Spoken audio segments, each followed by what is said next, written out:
Angel hil zuten momentu beretik, berehala barreiatu zen albiste auzo guztitik, gainera Angel oso ezaguna zen auzoan, eta berehala jendea hurbiltzen hasi zen dendaren gana, eta lehenengo momentutik ere poliziaren jarrera izan zen oso oldarkorra eta oso bortitza, auzokideen kontrakoa.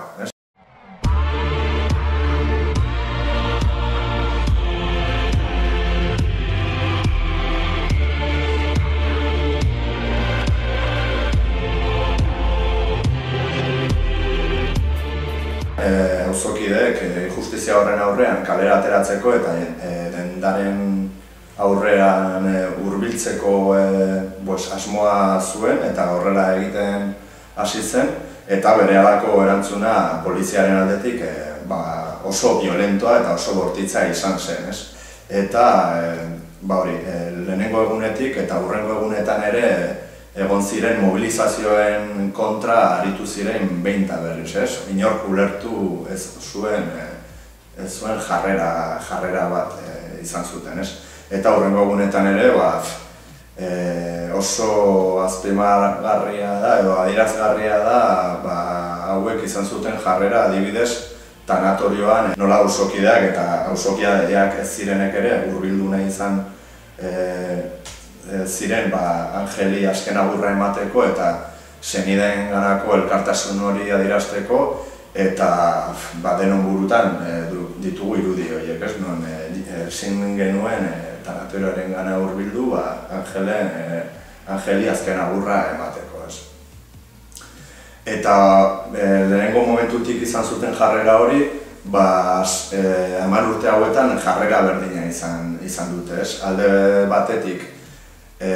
agintarien aldetik edo instituzioen aldetik ez dira 10 urte hauetan, ez lehenengo momentutik, ez orain arte, 10 urte hauen baitan ez dira hurbildu ona ikustera zer pentsatzen dute auzokideak, zer gertatu zen egun horietan, sekulako okupazio poliziala egon zen egun horietan auzoan, eta gutxiago ere familiaren gana hurbildu dira eta urte guzti hauetan ez dute inongo babesik izan, instituzioen aldetik. Eta aldiz, lehenengo momentutik eta urte guzti hauetan, poliziaren aldetik batez ere, zenolako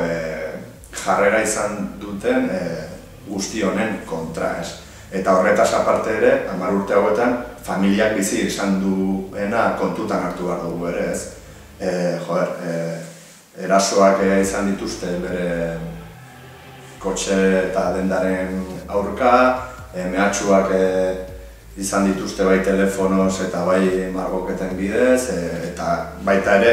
10 urte hauetan justizia eskatuz eta egin diren dinamika eta mobilizazioetan ere poliziak oldartu izan dira manifestarien kontra, eta zuzenean ere manifestazio hauen baitan familiaren kontra oldartu dira eta jipoitu egin dituzte ere. Jakinda Angelen senideak zirela gainera. Nolabait azkenengo urteetan ikusten genuen nolabait ere fase bat gaindituta zegoela, epaiketa bat egon zelako eta nolabait edo ibilbide judiziala agortuta zegoela, baina ikusten genituen aukerak 10 urte hauetan instituzioen aldetik batez ere izan duten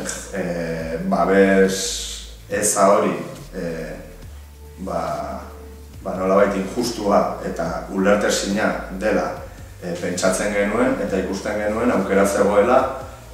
norabide horretan edo ildo horretan lan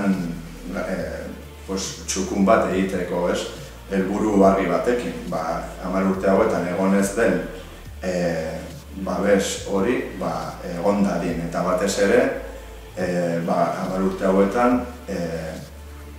ez dutelako egia esan, ez dutelako egia esan, ez dutelako aitortu Angelen heriotza arrazoi politiko batzuengatik izan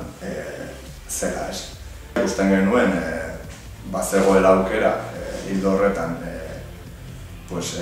lan potente bat egitea, auzo mailan, batez ere helburu horrekin, egia aitortza eta erreparaziorako bide horretan urratsak ematen hastea, ez? Ikusten genuen, ezin ginela egon esperoan, noizbait urrats horiek ematen ziren, eta horretara jarri ginen, eta horregatik sortu genuen Angel Gogoan plataforma. Plataforma berez sortu genuen orain dela 2 urte. Orain dela 2 urte eta hasi ginen mezu hori plazaratzen, gizarte mailan eta batez ere auzo mailan, aitortzaren mezu hori plazaratzen. Eta horrekin hasi ginen lanean. Orain dela 2 urte adibidez mozio bat aurkeztu genuen udaletxean, urrats hori emateko prest zeuden ikusteko, eta ez genuen lortu Iruñeko udaletxeak adierazpen bat egitea zentzu horretan. Eta aurten ikusi genuen, zentzu horretan jarraitu behar genuela lanean, eta horregatik auzo mailan azken aste eta hilabeteetan garatu dugu babes dinamika bat, egin dugu sinadura bilketa bat, eta 2126 sinadura bildu izan ditugu, auzo guztia volkatu da lan honetan, bai dendariak, bai auzoko eragile, zein elkarte kultural, kirolekoak eta barrekoak implikatu dira lan honetan, auzo osoaren lana izan da, ez bakarrik plataformaarena, eta hori da pixka bat lortu duguna, babes zabal bat auzoan, non irudikatu dugu edo saiatu gara behintzat irudikatzen aldarrikapen justu bat dela, gainera aldarrikapen horrek oso zabala eta anitza dela, eta hori da pixka bat kanpaina guzti honen adierazle nagusia, ez da bakarra, ez da egin dugun gauza bakarra, baina bai izan dela adierazle nagusia, eta hori mezuarri horrekin eta babes horrekin joan izan gara berriz ere Iruñeko udaletxera zuzendu gara helburu horrekin, behingoz uste dugulako, ez dagoela inongo aitzakirik zehazki Iruñeko udaletxeak adierazpen bat egitea zentzu horretan, alde batetik Angelen heriotza arrazoi politikoengatik izan zela, eta bestetik bere omenez edo bere memoria mantentzeko plaka edo oroitarri bat jartzea